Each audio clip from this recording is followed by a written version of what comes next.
Buenas tardes a todos, les damos la bienvenida a esta que es nuestra 10ª sesión de los miércoles de divulgación de la ciencia, que forma parte de la jornada de divulgación científica UAM-SOMEDICIT, que hemos estado trabajando desde el año pasado en colaboración, por supuesto, con la Sociedad Mexicana para la Divulgación de la Ciencia y la Técnica, que es la SOMEDICIT, la Coordinación General para el Fortalecimiento Académico y Vinculación de la Rectoría General de la UAM, y también con el apoyo del proyecto de divulgación de la ciencia de la Unidad Xochimilco.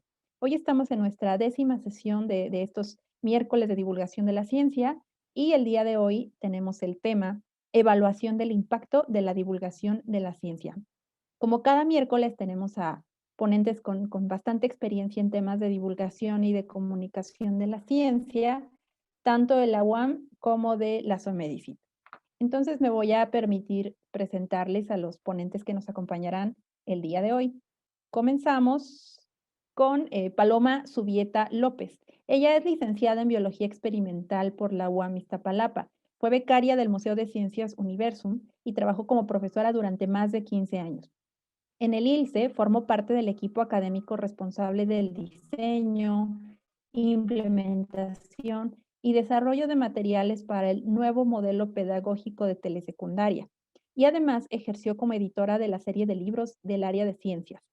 Está a cargo de un programa de servicio social sobre divulgación de matemáticas en la Facultad de Ciencias y realiza investigación en comunicación de la ciencia y evaluación. Ha impartido diversos cursos y talleres sobre divulgación y evaluación de proyectos de comunicación de la ciencia en México, Costa Rica e Inglaterra. Desde 2010 trabaja en el Instituto de Matemáticas de la UNAM como comunicadora de la ciencia, donde además desarrolla el proyecto Festival Matemático. Bienvenida, Paloma Subieta. De parte de la UAM tenemos al doctor Alejandro Azaola Espinosa, quien es químico, farmacéutico, biólogo y maestro en biotecnología por la UNAM, y además es doctor en ciencias biológicas por la UAM. Realizó una estancia postdoctoral en el grupo del doctor Denis Roy en el Centro de Investigación y Desarrollo de Alimentos del Ministerio de Agricultura en Quebec, Canadá. Es autor de 60 artículos de investigación publicados en revistas. Ha impartido decenas de conferencias magistrales, tanto nacionales como internacionales, y ha dirigido más de 50 tesis de licenciatura. Dirige también 2 cátedras CONACYT, 2 proyectos postdoctorales, 7 proyectos de doctorado y 15 de maestría.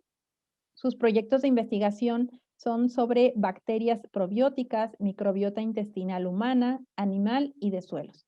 Y actualmente es profesor investigador de la UAM en su unidad Xochimilco. Bienvenido, doctora Saola.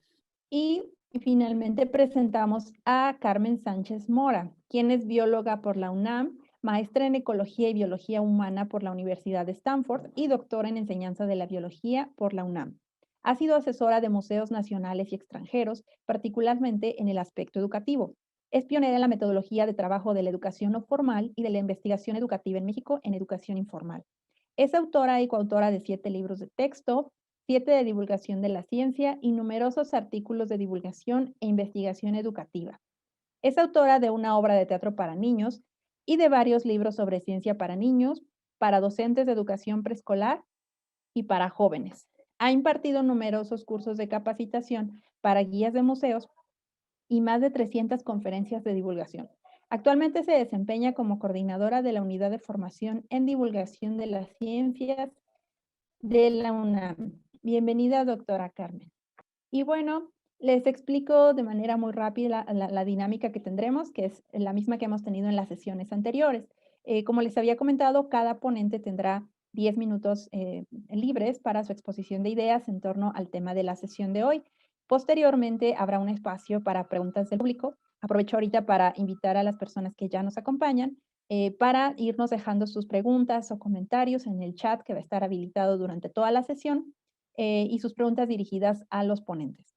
Y posteriormente, cada ponente tendrá 5 minutos adicionales para sus consideraciones finales. Les quiero comentar que en aras de llevar bien el tiempo de la sesión, vamos a irlo cronometrando y va a aparecer un temporizador en la pantalla, una pantalla azul, cuando falte 1 minuto para concluir. En caso de que ustedes estén proyectando, estén compartiendo alguna presentación, pues es posible que entonces se les interrumpa la presentación con el temporizador. Y bueno, pues eso es todo por mi parte. Entonces, vamos a comenzar con el mismo orden en que presenté a los ponentes. Así que, bióloga Paloma Zubieta, tienes sus 10 minutos. Muy buenas tardes. Bueno, vamos a hablar muy rápidamente de la evaluación de impacto en particular. En esta charla decidí dividirla en dos partes muy generales. La primera, que es una parte teórica, que habla de qué es la evaluación de impacto y por qué realizarla. Y la segunda parte es una parte más práctica de algunos datos o ejemplos sobre evaluación de impacto. Entonces, bueno, de entrada es importante decir que la mayoría de las personas en México tienen ideas como incorrectas acerca de la evaluación y que en muchos casos estas ideas provienen un poco del sistema educativo. Entonces, muchas personas consideran que, por ejemplo, un examen es una evaluación y no se dan cuenta de que en realidad la evaluación como tal está definida como un proceso. Esto es un proceso y se tiene que ver desde qué pasaba antes y qué pasó después.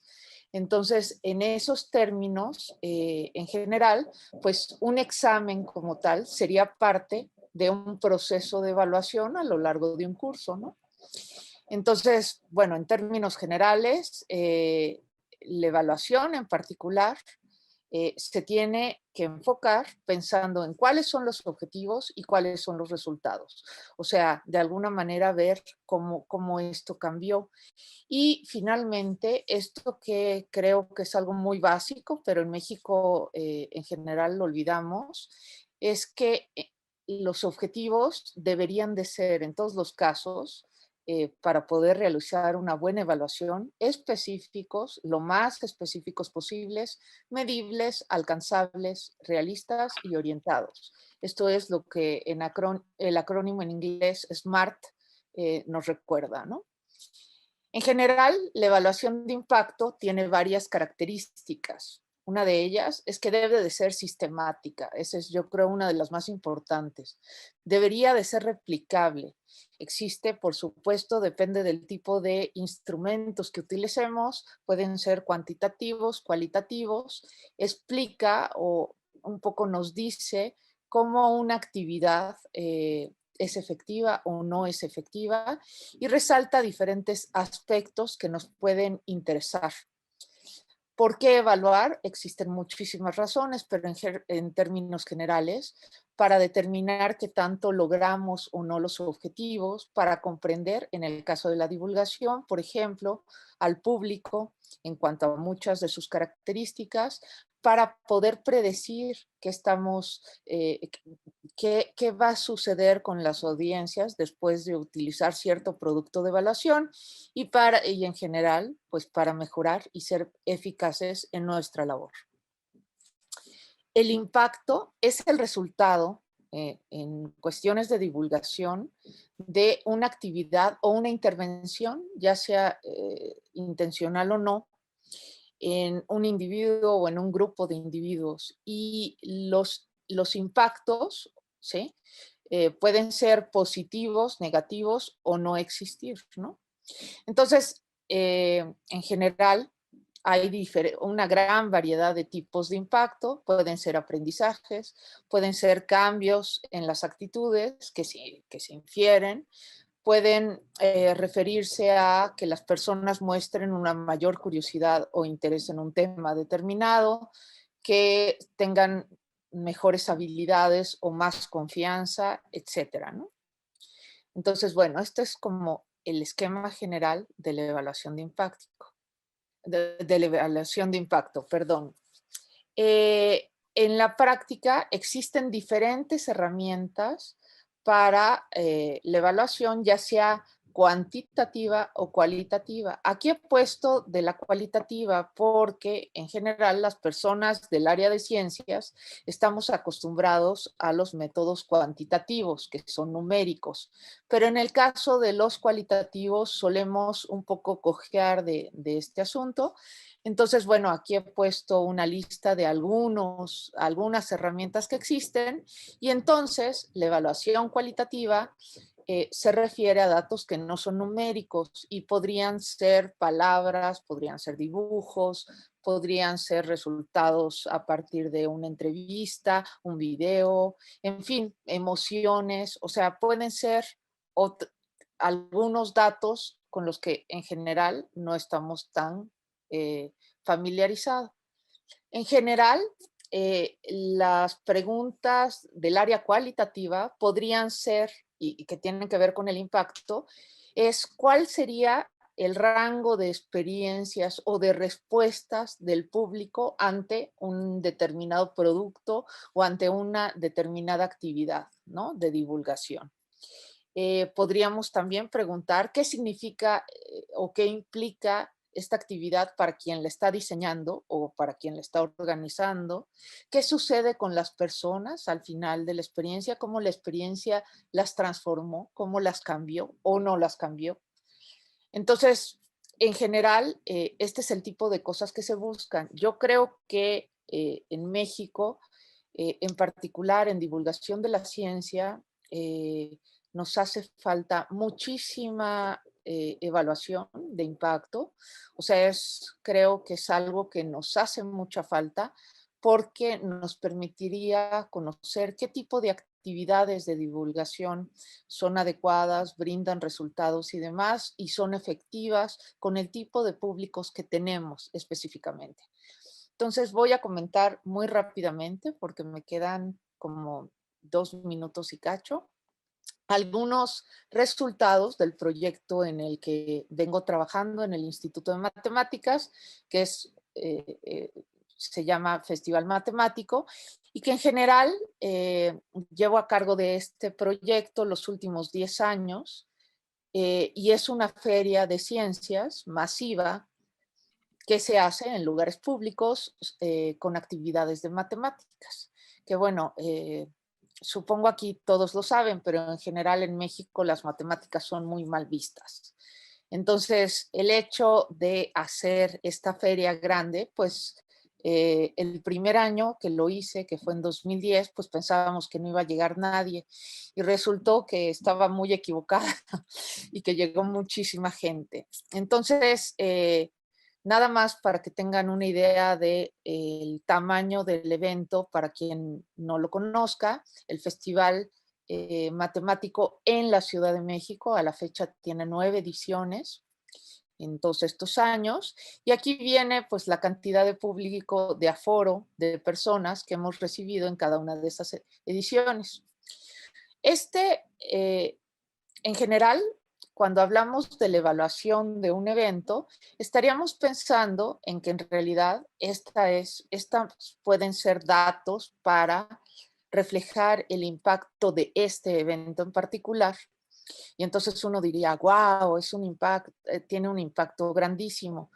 Pero uno de los problemas que hay en este tipo de actividades de divulgación y otras también, es que en realidad esta numeralia, pues sí da una idea de la magnitud del evento, pero toda esta numeralia se refiere a datos muy concretos y en realidad para uno como divulgador no le brindan mayor información que sea útil de qué debe mejorar o no.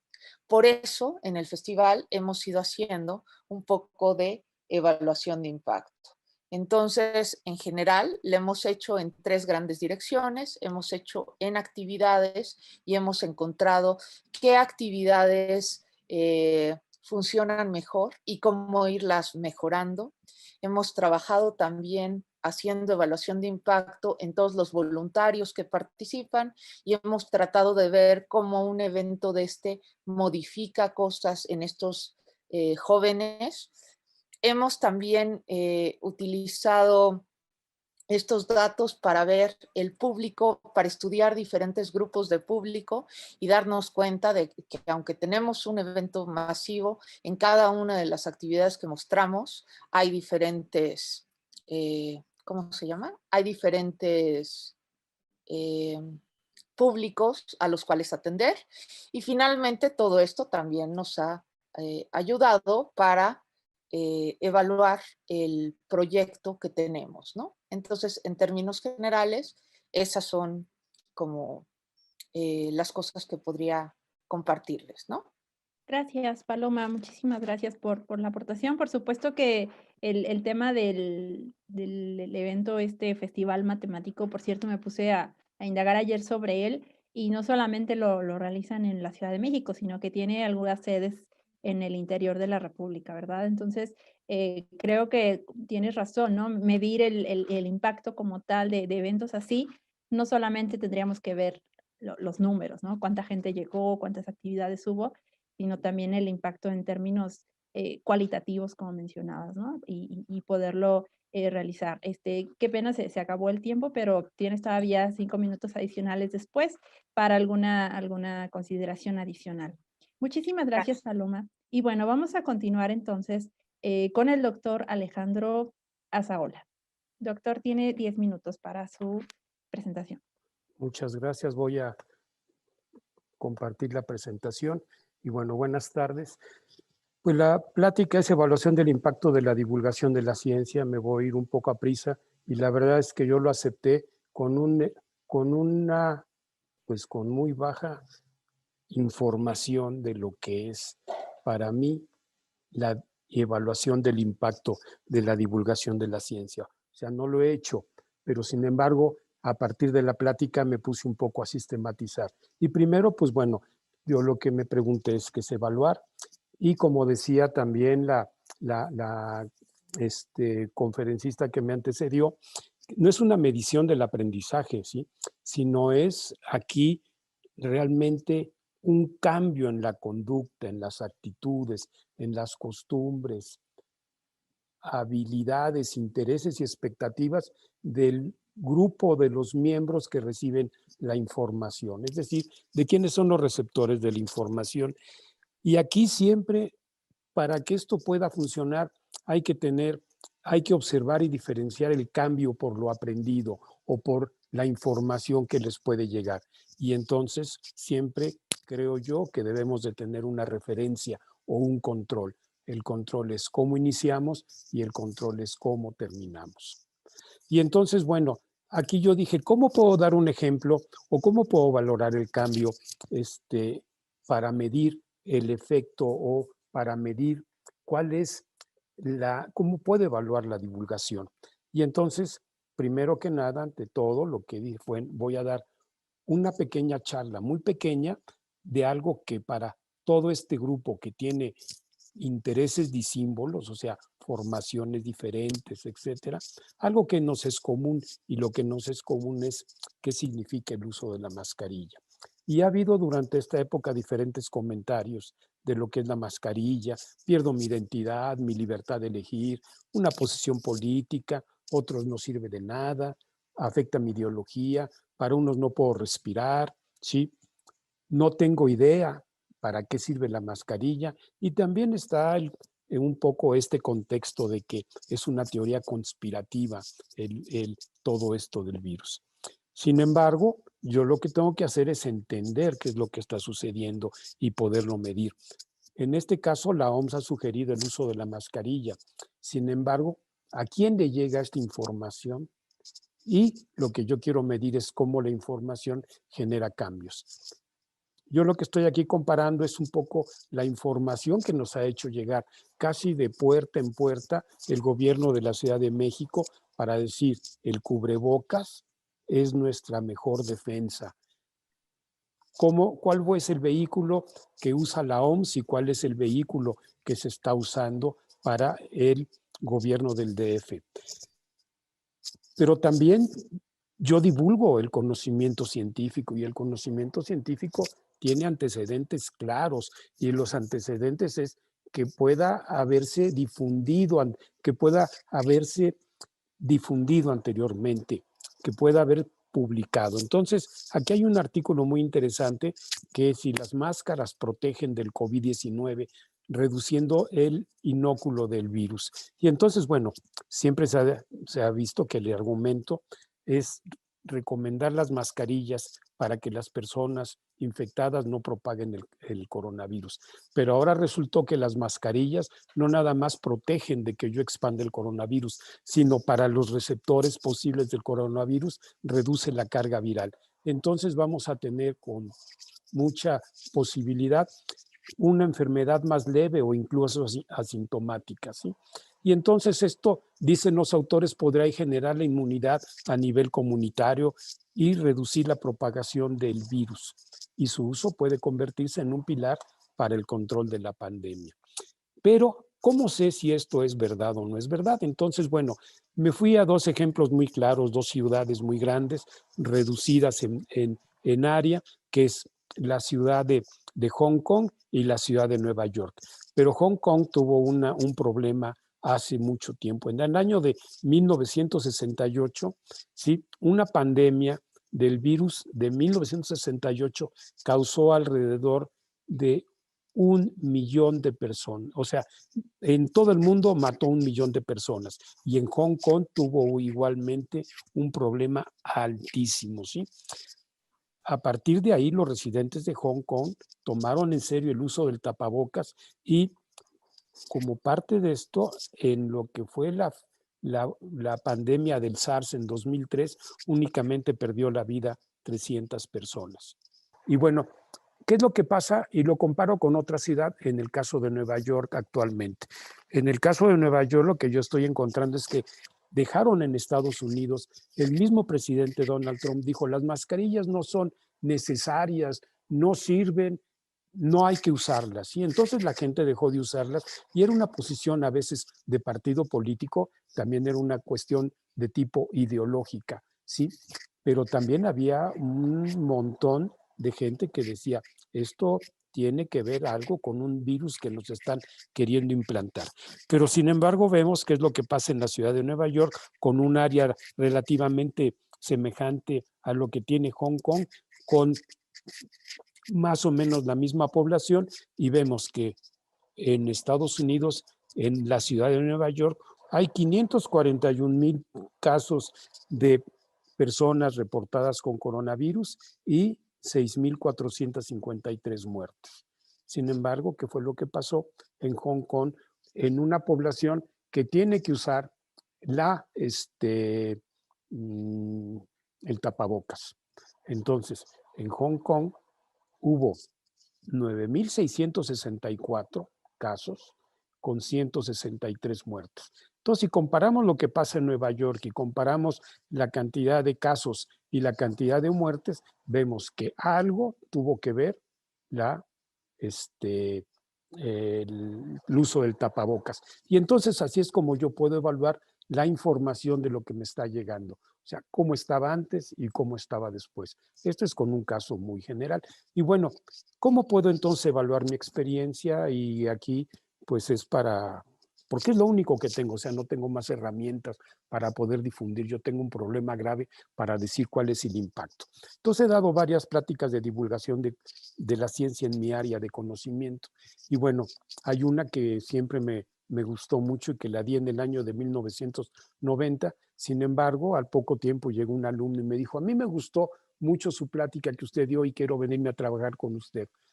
Teniendo otras oportunidades, hubo un cambio, ¿sí? Un cambio en su conducta probablemente que hizo que llegara Alberto Estrada conmigo a trabajar un tema sobre enzimas. En el año de 2005 di una plática en el Colegio de Bachilleres y la plática era ¿qué son las bacterias y cómo nos ayudan? En el verano siguiente, en el siguiente verano, por el programa de verano de la investigación científica del CONACYT y de la Academia Mexicana de Ciencias, entonces llegó una chica que estaba en esa plática y conmigo hizo esa estancia de investigación y posteriormente en el 2011 más o menos hizo la tesis de licenciatura conmigo. Y ella lo dijo, yo llegué porque me indujo a hacer algo de lo que usted no está hablando, el uso de las bacterias. Las bacterias no hay que tenerles miedo, ¿no? Esta es la más reciente, la experiencia en Pilares. El año antepasado me invitaron a dar unas pláticas en Pilares y bueno, ¿qué fue lo que sucedió en Pilares? Di una plática, la primera plática, una chica bióloga que trabajaba en Pilares, terminó la plática y me dijo, yo me quiero ir a trabajar con usted, y ahora está haciendo la maestría en ecología aplicada, Mónica. En el caso de la otra plática que di posteriormente, el 23 de octubre, fue importante porque aquí un niño me dijo, quiero ser químico como usted. Pero había una transparencia al final que no sé si la puedan ver. Nada más rápido, me faltan 38 segundos y yo creo que lo más importante, se los voy a dar después, lo más importante es que la divulgación científica tiene que ser el catalizador para los cambios de actitudes en la población a la que está dirigida esta información. La divulgación científica es un catalizador en el cambio de conductas igualmente. Y eso es lo que sí podemos medir y evaluar, porque ahorita nos los acaba de demostrar la maestra Paloma Subieta. Muchas gracias. Muchísimas gracias, doctora Saola. También No, al nos ganó contrario. el tiempo, qué pena. Usted nos ha dado una perspectiva un poquito distinta con base en la experiencia de usted como divulgador, con las conferencias que ha dado. Y en efecto, uno no pensaría que esa es una manera de poder evaluar el impacto, pero ya vemos que sí lo puede ser, ¿no? Ya que a través o gracias al resultado o al impacto que usted generó en alguno de los alumnos, en alguna de las personas que escucharon sus ponencias, pues vemos entonces resultados tangibles después, ¿no? Que por supuesto creo que es uno de los objetivos también, ¿no? Y como lo mencionaba ahorita, doctor, generar impacto y generar interés en el público. Y pues por supuesto lo importante ahorita es que no es cualquier público, sino que fue interés en el aspecto académico para que estas personas pudieran seguir adelante con su formación académica. Muchísimas gracias, doctora Saola. Vamos a pasar Gracias a entonces ustedes. con nuestra última ponente, que es la doctora Carmen Sánchez. Doctora Carmen, también puede compartir su pantalla si lo necesita. Sí, muchas gracias. Bueno, ante todo, muchas gracias. Me encanta estar en este foro. Es muy emocionante y conoce uno a gente increíble.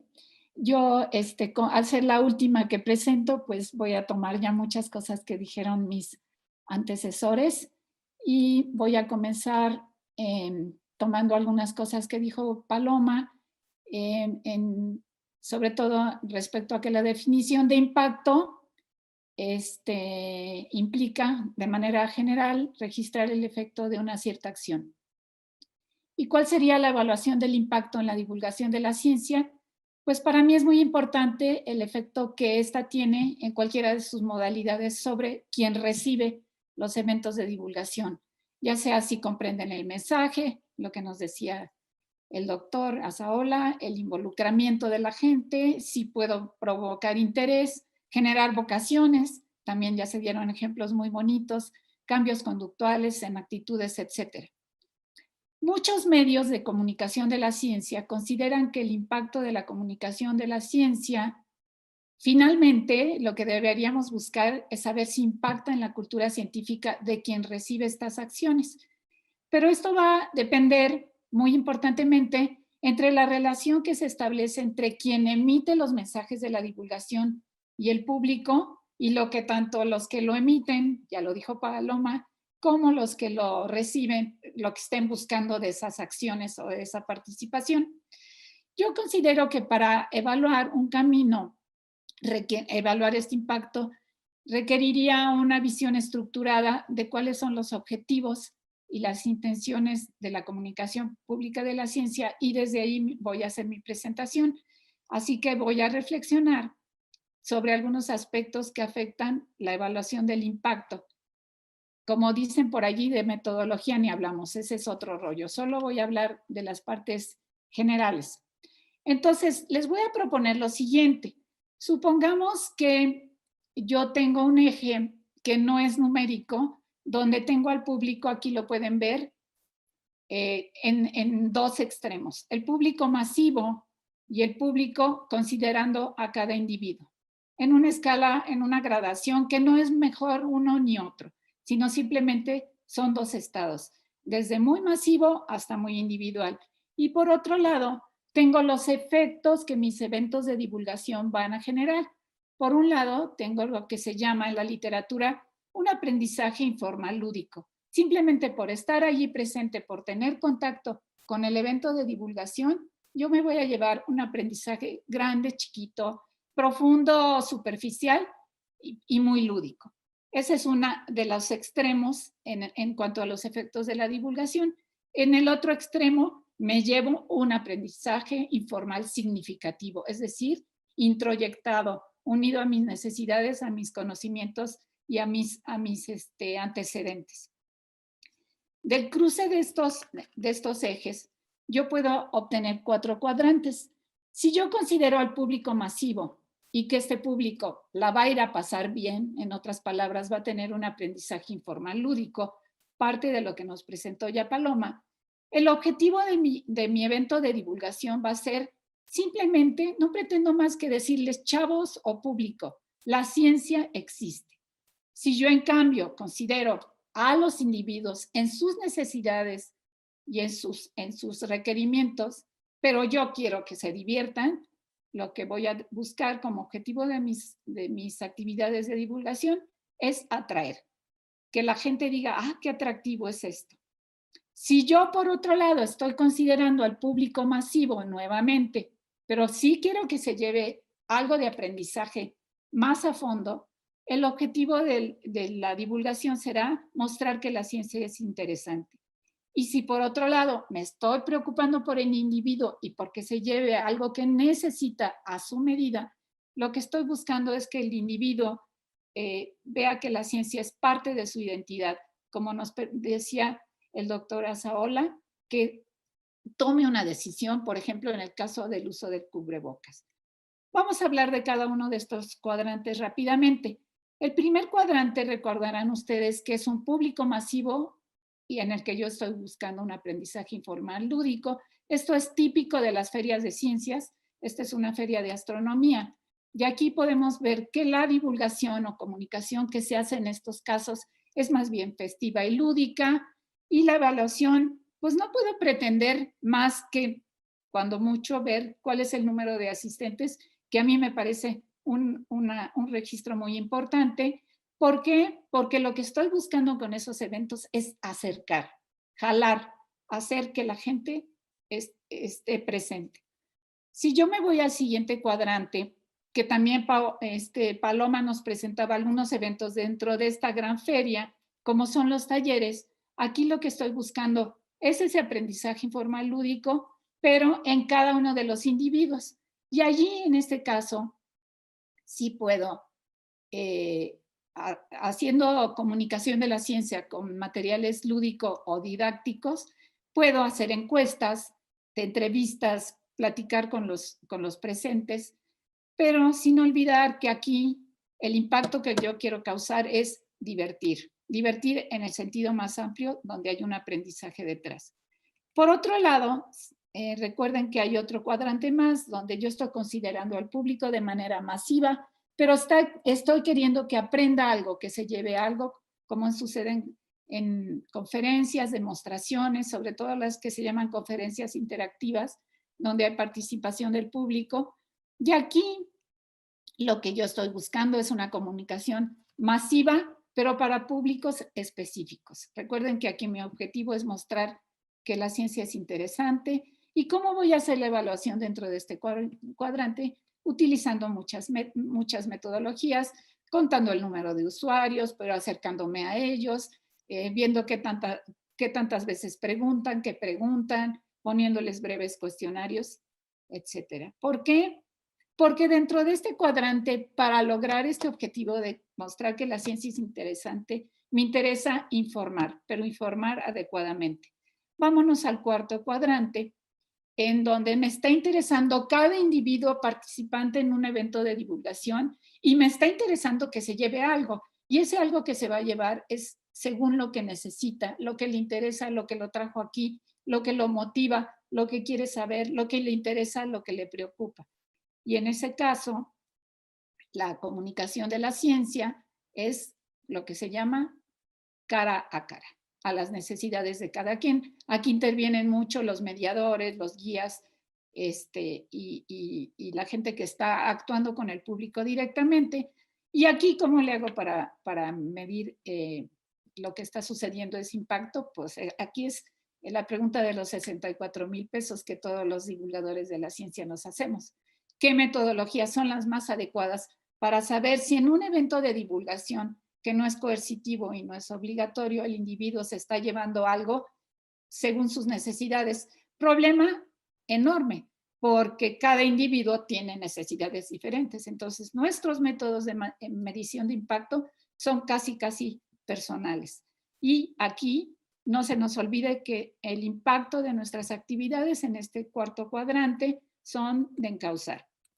De manera que, considerando estos 4 cuadrantes, y viendo los objetivos que se pueden pretender con cada uno de los eventos de divulgación que ocurren en cada uno de ellos, yo llegaré a la medición de qué tanto estoy acercando en el primer cuadrante, qué tanto se divierte la gente, qué tanto se está llevando información y qué tanto estoy logrando, como nos mostraban también, que alguien llegue y diga, yo quiero hacer la tesis con usted. Eso es la meta en mi vida. Bueno, la exposición a estos 4 cuadrantes que les estoy mostrando aquí, presuponemos que va a influir en la cultura científica de los receptores, que es la meta que yo tengo con los eventos de divulgación. Y obviamente, pues medir estos efectos va a requerir de metodologías muy, muy diferentes. A esto habrá que agregar 2 cosas más. Uno, el efecto de la escuela. Aunque nos quejamos de la escuela en México y en ocasiones pocas aportaciones, me refiero a la escuela básica, finalmente, pues sí tiene ya un impacto en la cultura científica y va a hacer que la lectura que se le dé a los eventos de divulgación se modifique según esa base de la que partimos. Y desde luego está todo el asunto de cómo se está viendo a la ciencia, cómo se percibe la ciencia, lo que se llama la naturaleza de la ciencia. En otras palabras, es posible hacer una evaluación mucho más sencilla si estamos considerando a estos 4 cuadrantes, que es solo una de tantas propuestas que nos podemos encontrar por allí. Ya no se vio, pero la publicación donde lo pueden consultar a detalle, la muestro en un ratito. Muchas gracias. Gracias, doctora Carmen. Por supuesto, veo que, bueno, sí alcancé a ver que en la diapositiva venían los datos de donde viene de manera completa este estudio, que entonces creo que es de su autoría, ¿verdad? Por lo que estoy revisando, pero no se preocupe, lo podemos compartir ahorita, sino también a través del chat, si quieren también, por supuesto, dejar sus datos por si alguno de las personas aquí quieren hacer contacto, pues también adelante. Pues muchísimas gracias, doctora Carmen, por su aportación. Usted nos dio un enfoque completamente diferente y ya, bueno, no sé si, cómo llamarlo, digamos, ya con los cuadrantes que usted define, ¿no? Ya se puede medir el impacto de manera un poquito más específica y creo que tiene razón en que cada uno de estos cuadrantes puede aplicar a diferentes eventos que hemos visto de divulgación a lo largo de estas sesiones, ¿no? Que hemos hablado de museos, hemos hablado de ferias, en este caso, por ejemplo, el Festival Matemático, de conferencias, de revistas, de cine, de televisión. Entonces, podemos tener una visión muchísimo más completa del impacto que se genera con todas estas actividades de divulgación en el público. Muchísimas gracias, doctora Carmen. Y bueno, pues seguimos como siempre esperando e invitando, por supuesto, a las personas que nos acompañan, a nuestro público, para hacer algunas preguntas o comentarios a nuestros ponentes. Vamos a comenzar con una pregunta que nos hizo Luciano Héctor Toscano Torres, que nos pregunta, ¿cuál consideran que es la mejor forma de divulgar ciencia? Bueno, es una pregunta muy abierta y por supuesto que si alguno de los ponentes quiere contestar. Paloma, Pues de una vez, de una de vez. entrada, Luciano, gracias. Yo considero que no existe una manera más correcta que otra. todo depende de cuáles son los objetivos y cuál es el público destinatario. O sea, yo creo que la divulgación tiene diferentes formatos y cada uno de ellos se puede adaptar o no. Yo considero más bien que lo interesante en ese caso particular sería que los objetivos de un producto de divulgación, y viendo cualquier producto de divulgación, o sea, una feria, un taller, un video, o sea, cualquiera que este sea, que estos objetivos vayan perfectamente dirigidos al público específico que es el que va a atender ese producto de divulgación particular, ¿no? Creo que eso es lo fundamental. Gracias. Gracias, Paloma. Adelante, doctora Saula. Gracias. ¿Puedo compartir la pantalla un momento? Es Adelante. una, es una sola transparencia y es la que me faltó. Y aquí lo que yo quería era hacer énfasis en algo y que tiene que ver con la pregunta que hizo Luciano. ¿Cuál es la mejor forma? Y la mejor forma, yo ayer lo estuve pensando mucho, y es el catalizador. Y ese catalizador tiene que ver con la pasión del ponente. Primero, el grupo receptor puede ser un grupo especializado o no especializado, pero la pasión del ponente siempre tiene que ver con el cambio en la forma de pensar, en la nueva, el cambio de actitud y en ese nuevo receptor que se va a formar durante ese momento. Yo creo que la pasión es lo más importante y yo lo que he aprendido aquí en las distintas pláticas de divulgación científica es que la pasión de todos los ponentes siempre está presente y eso ha sido el catalizador para que yo esté tan interesado en estas conferencias. Creo, Luciano, que un ponente sin pasión no va a ser un buen divulgador de la ciencia. Gracias. Gracias. Gracias, doctora Saola. Doctora Carmen, y quería comentar algo sobre esta pregunta. No sé si hay muchas preguntas para que las abordemos todas. Ok, perfecto. Sí, entonces, si quieren, pasamos a la segunda, que en realidad esta segunda pregunta va también muy relacionada con lo que ya se comentó ahorita. Es de Eduardo Villa y nos dice, en términos de evaluación, considerando las características de la mayor parte de la población mexicana, ¿cuál es la forma de divulgación más efectiva? ¿Museos interactivos, charlas, ferias científicas o a través de medios escritos? Si alguno quiere contestar. Paloma. Yo creo que está directamente relacionado con la pregunta anterior, la de Luciano, o sea, que es un poco otra vez el mismo asunto. Yo vuelvo a insistir en que dependiendo cuáles son los objetivos y cuál es el público al que queremos llegar, todos los productos son útiles, ¿no? Carmen ahora mencionó este asunto de que hay divulgación que se hace para públicos masivos y también hay divulgación que se hace más para individuos. Sin embargo, pues va a depender de cuáles son los objetivos que se están persiguiendo, ¿no? Y entre los objetivos están desde los aprendizajes, las actitudes que ha mencionado el doctor Azaola, o sea, hay una variedad de cosas, ¿no? Gracias, Paloma. Bueno, si no, podríamos continuar con la siguiente pregunta, que es un poquito más distinta. Es de David Azul y él nos dice, ¿piensan que el papel de las redes sociales digitales en la divulgación de la ciencia es relevante para influir en el cambio de conductas o actitudes en nuestro país? ¿O solo son un apoyo promocional de las herramientas como las ferias, charlas, etcétera? Carmen, doctora Carmen. Bueno, gracias. Para David, considero que como cualquier otro medio donde tú puedes hacer comunicación de la ciencia, las propias redes sociales, según las manejes y las utilices, es el resultado que vas a obtener. Puedes obtener un resultado muy superficial si las usas de esta manera, pero puedes tener una penetración muy, muy fuerte y lograr cambios de actitudes, de conductas, etcétera.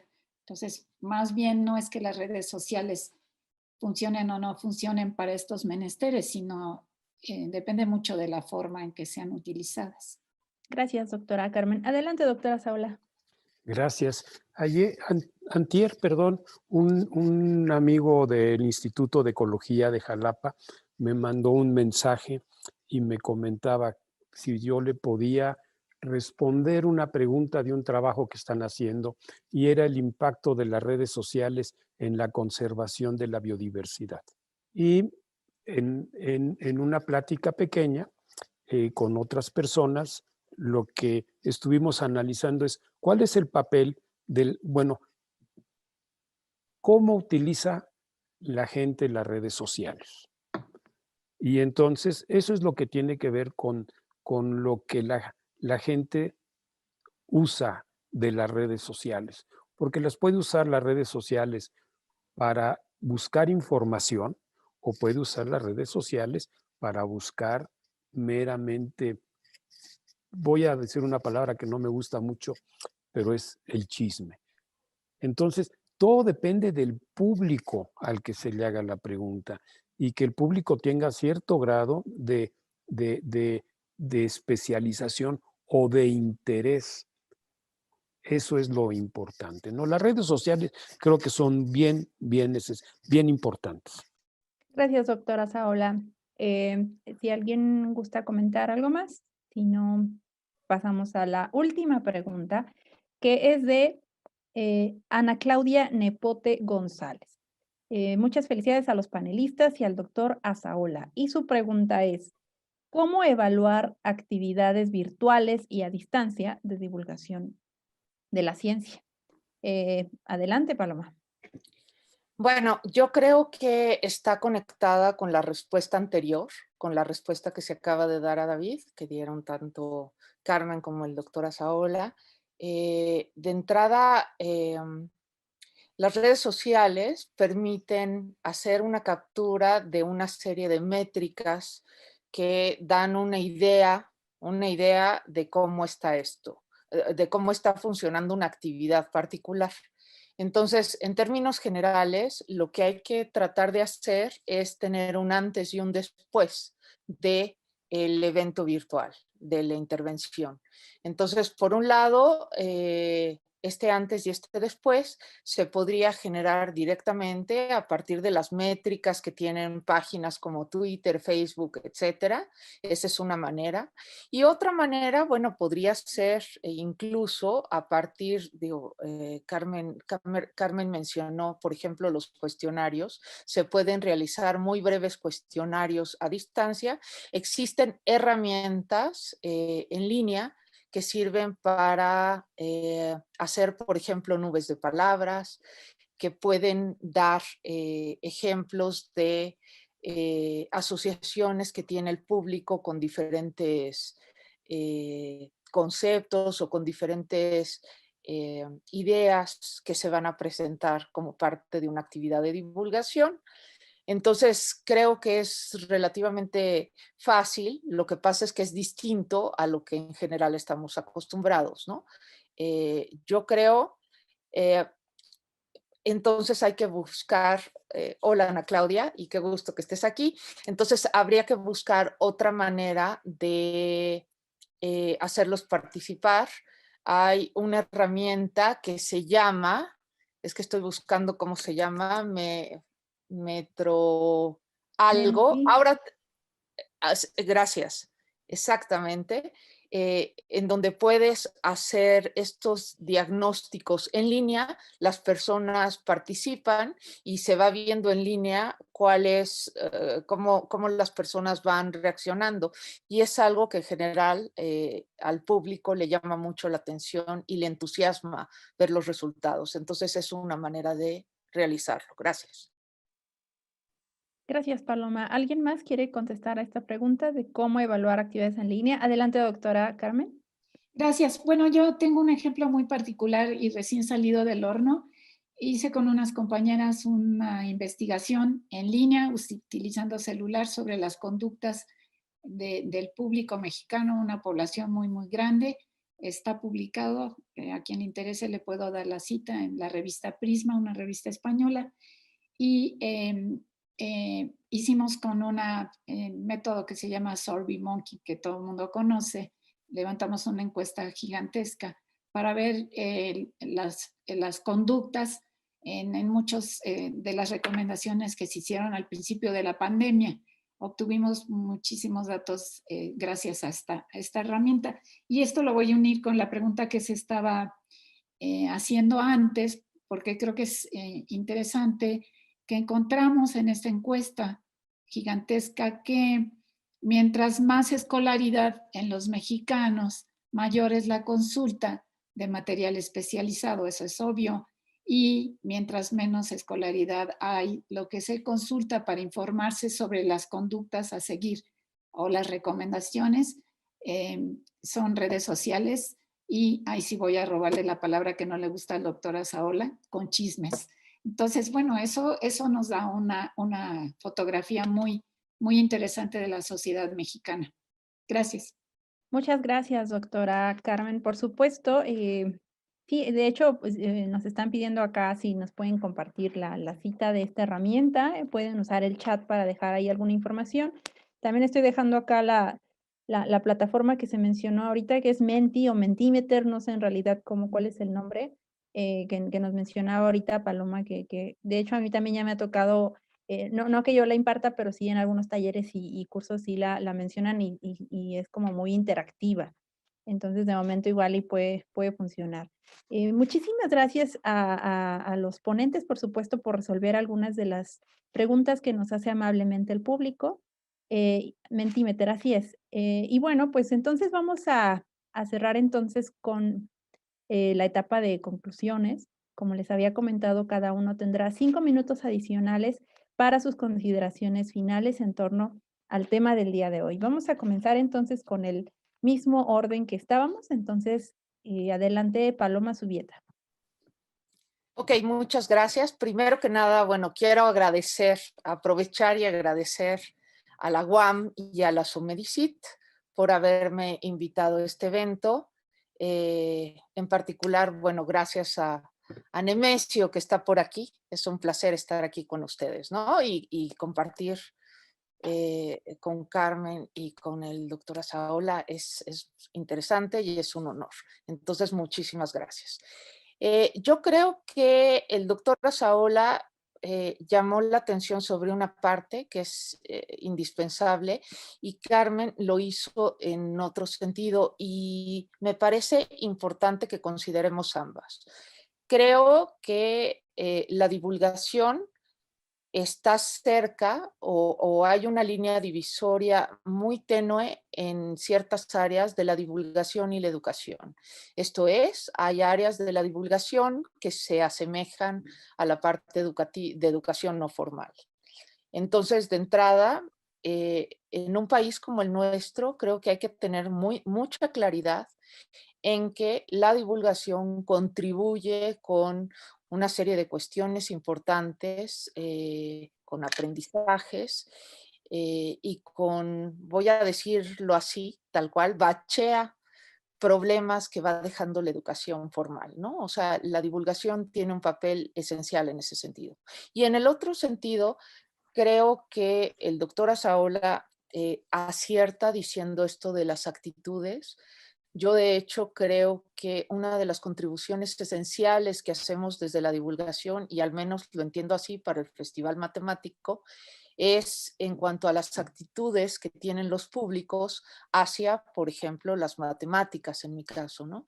Creo que en una feria de matemáticas masiva como es la mía, las personas no van específicamente a aprender matemáticas. Es cierto que es como una cuestión secundaria deseable, o sea, sí es algo que me gustaría, pero no es mi objetivo primordial. Mi objetivo primordial en este evento, por ejemplo, sería cambiar las actitudes hacia las matemáticas, que las personas piensen que las matemáticas pueden ser divertidas, que son para todos, que no son tan difíciles como creían, etc.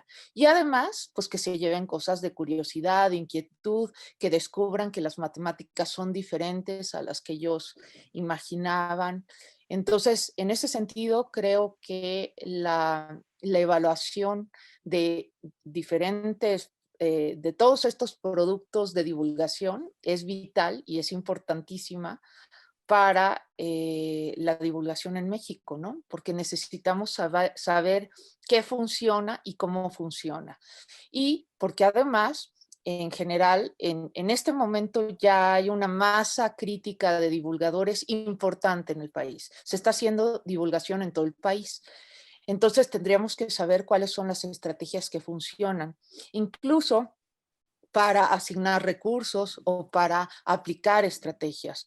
Muchas veces queremos replicar en México eventos que se generan en otros países, por ejemplo, fuera del país, y el problema es que los públicos no son los mismos, ¿no?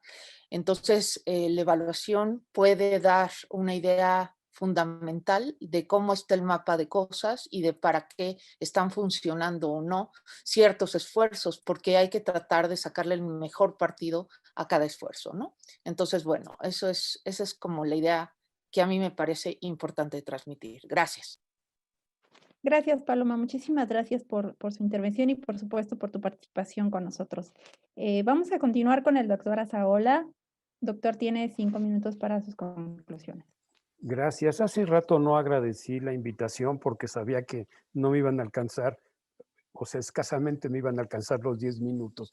Ahora sí, agradezco la invitación y sobre todo, más que la invitación, agradezco la que me hayan permitido participar en varios de las conferencias que ha habido durante las últimas semanas. Yo creo que la divulgación tiene dos ámbitos de receptores, que son el público no especializado y el público especializado. O el público que tiene cierta información y que tiene cierta tendencia hacia algo. ¿Qué es lo que yo trato de difundir todo el tiempo? O sea, mi plática que he tenido, que he ido reformando, madurando durante un buen rato, ha sido las bacterias, nuestras amigas. Entonces, un cambio de actitud de la gente, porque las bacterias, cada vez que alguien dice, tienes una bacteria, ya te vas a morir. Ahora lo que está pasando es, me dio el coronavirus, ya te vas a morir. No, o sea, si te dio el coronavirus, cambia tu conducta, cambia algunas actitudes, cambia algunas cosas y no te vas a morir necesariamente, ¿no? O sea, yo creo que la divulgación científica también nos permite vivir sin temor, que eso es lo más importante. Y eso es lo que hay que llegarle a la gente no especializada como a la gente especializada. Hace poco que di una plática sobre estas bacterias, yo hablaba de las bacterias del pulque, que eran bacterias que eran benéficas para la salud, porque son benéficas para la salud. Y entonces una señora al final me preguntó, oiga, entonces ¿me puedo tomar un vaso de pulque todos los días? Y bueno, yo nunca hablé de que la gente tomara el pulque, pero es la forma en que la gente lo va tomando. O sea, ¿cuál es su referencia de esta señora? Y entonces dice, bueno, el pulque me es bueno porque aparte de que me gusta, me va a dar bacterias benéficas para la salud. Y bueno, nunca lo dije, pero es la forma en que se toma la información, la divulgación. Hay que hacer ahí algunas correcciones y todo para que esto no suceda. Pero eso es el público que nosotros tenemos, un público especializado y un público no especializado. Para los dos tiene que ir la información por igual. Y lo más importante es que el receptor es el que dentro de su, ya me prendió la luz mi mujer, y me digo que no tanto, perdón, pero entonces esto quiere decir que este público receptor también tiene cierto grado de información y que esa información que él tiene es proporcional a la modificación de conducta que va a tener. La divulgación científica, creo yo, que es importante para modificar conductas. Es importante. Por eso agarré el caso de los tapabocas, ¿no? ¿Por qué? Porque los tapabocas todavía están siendo, yo aquí lo veo, hay gente que no usa el tapabocas, hay gente que sí está usando el tapabocas a partir de diciembre. Los datos que nos mostró Milenio, bueno, los periódicos, de que la mayor cantidad de infectados fue en fiestas y en el transporte público. Ahí tenía una transparencia de cómo se sube la gente al metro antes y después, pero no sé por qué no se me quedó aquí guardada. antes y después de estas fiestas de fin de año. Y hay un cambio de actitud fuerte. No quiere decir que sea un grupo especializado, es la forma como le llegó la información a la gente. De puerta en puerta, un cartel donde decía, cuida tu vida, usa el tapabocas. Fácil la información. Muchas gracias. Bueno, vamos a terminar entonces con la participación de la doctora Carmen Sánchez. Doctora Carmen tiene sus 5 minutos de conclusiones. Gracias. ¿Podría compartir la pantalla? Claro, por supuesto.